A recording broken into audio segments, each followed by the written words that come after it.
Welcome to Cord Cutting Today, where we break down some of the biggest stories happening in the world of cord cutting, including today, YouTube TV is losing money, but it's also on track to become larger than Comcast and Spectrum. We'll break down what's happening there in the rapid growth of YouTube TV and when it should break even and stop losing money. Paramount is removing content from Paramount Plus. We'll break down what content's gone and more in this video. Now, if you like what we do here, you can do me a big favor, hit that subscribe button, hit that thumbs up. Every Monday through Friday, we break down the biggest stories happening in the world of cord cutting, give you my opinion on them.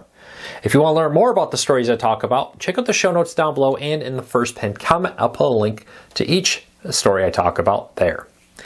With that said, let's dive into it. Starting off with YouTube TV is currently losing money, but is expected to start breaking even this year. Now, MoffettNathanson, one of the most well-respected analysts on the market right now when it comes to television and streaming services like YouTube TV, has come out and said they expect YouTube TV to continue to grow, adding about 1.5 million subscribers a year. But the most important thing here is they expect it to break even, stop losing money this year, and hopefully maybe that means it will make a profit next year. Now, YouTube TV has been losing money ever since it launched. Most streaming services still are not profitable for a variety of reasons, but MoffettNathanson says they are on track to break even and stop losing money in 2024. That would be huge. It would be one of the few profitable streaming services on the market, not just amongst live TV streaming, but on demand and even free ad-supported streaming services too. Be one of the few that are profitable out there. There are others, but there's not as many as you would think. Now with this, that adding I believe it said 1.5 million new subscribers a year. Yep, 1.5 million a new year. MoffettNathanson says YouTube TV is on track to become larger than Comcast and Spectrum, becoming the largest live TV provider of television in the United States.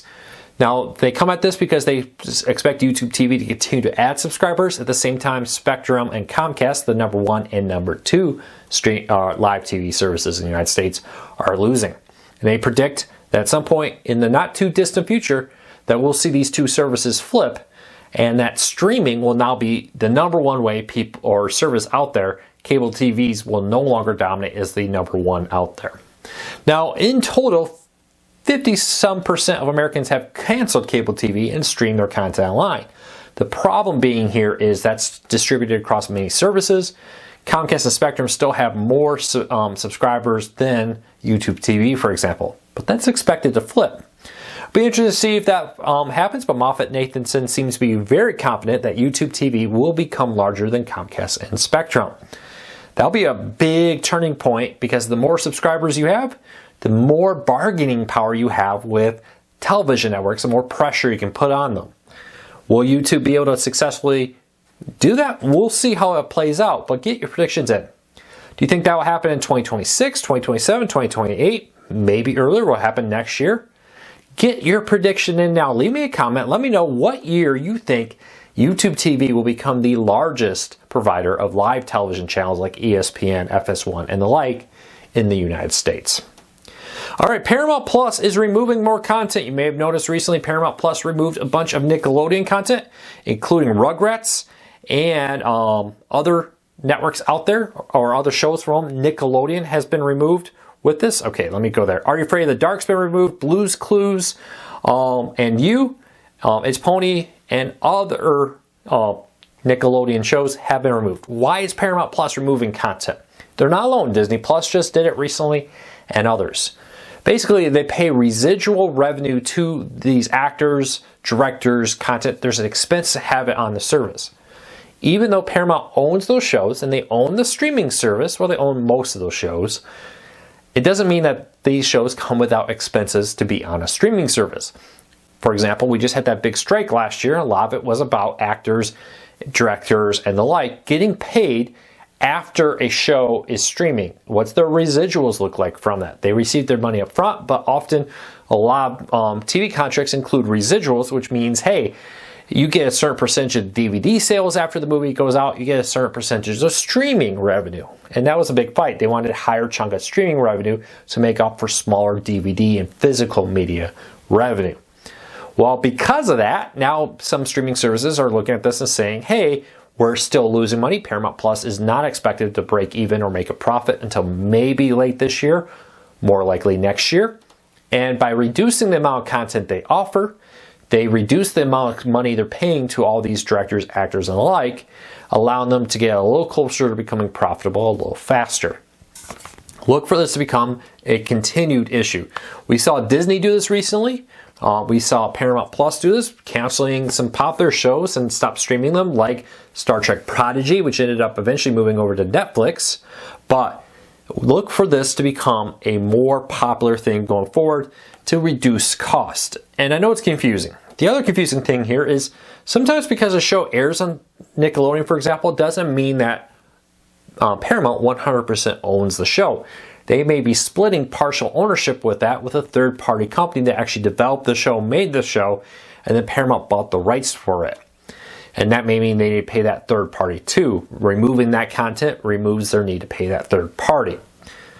I don't think Paramount's going to be the only one to do this. I expect we continue to see places like Disney, Max, and others remove content from their streaming services to cut costs and save money as they try to become profitable.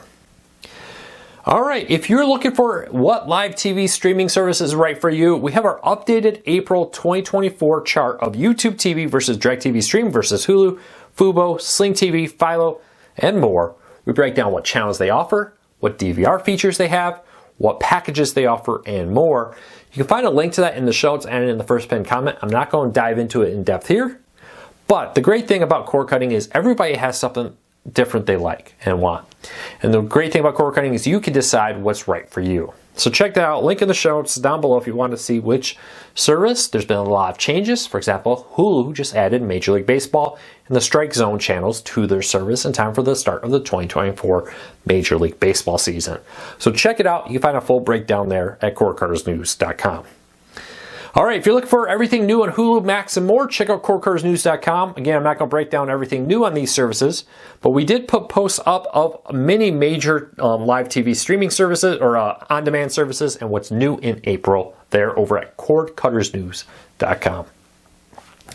All right, if you're a fan of Pluto TV, Pluto TV is turning 10 years old. It's hard to believe Pluto TV is 10. Cord Cutters News is also turning 10 this month. It's really great to see we're 10. But you can find a full breakdown of everything happening with Pluto TV and its 10th and its history in our story down below. But question for you, are you a Pluto TV fan? How long have you been using it? I've been aware of it since it launched and been testing it out since then. Big fan of not just Pluto TV, but all those free streaming services. If you haven't tried them out, check it out. Also, AT&T over the weekend confirmed what we reported earlier, that there was a set of 72 million customers' data online that had been leaked. That includes social security numbers, birth dates, and more, including passwords and the like. While AT&T has still not said how this data leaked, they've argued that they have no evidence of a leak coming from their internal system. It's possible this came from a third-party vendor they work with. But they do believe it's genuine AT&T customer information that's been posted online. Because of that, they're resetting AT&T customers' accounts. Now with this, though, just because your password's being reset with AT&T, that doesn't protect your social security, birthday, and more being online. Highly recommend you get a service like LifeLock or one of the many other ones out there. No affiliate, whatever on that. I'm just saying, get a credit monitoring service. Be very suspicious of anybody contacting you. With this data, it would be much easier for people to try to impersonate AT&T and trick you into doing stuff. Be very skeptical of text messages and phone calls claiming to be from AT&T, even if they claim to have your account number and with it. But change your passwords. If you reuse passwords on different services, go ahead and change that password out there with those different services so that you don't have to deal with that. All right, apparently, again, having some issues with my Fire TV on this. I may have to look at ways to address what's causing that. But don't reuse passwords. Be very cautious of this and more. So one of the questions I got, and today's going to be the question of the day related to this, is what do you do if you are a part of this data breach? A little bit what I said. Change your passwords. If you reuse that password somewhere, change it. Use a password manager so your passwords are different everywhere. go and get a credit monitoring service so you can watch your credit. Be very suspicious of anybody contacting you claiming to be from AT&T and the like. Do not assume that just because they have all the correct info that they're really from AT&T. It's going to be a common issue out there. All right, so that's my recommendation. Change your password, get a credit monitoring, and be very suspicious of anybody claiming to be from AT&T who contacts you. Well, that's it for today. I hope you have a fantastic day. If you are new here, do me a big favor. Hit that subscribe button, hit that thumbs up. It really does help us because it lets YouTube know you enjoy what we do here. If you have a question for me you'd like me to answer at the end of one of these videos, leave a comment and start off with something like a question for Luke, so I know it's a question you want me to answer on the video. Until next time, take care, be safe. I'll be back again real soon.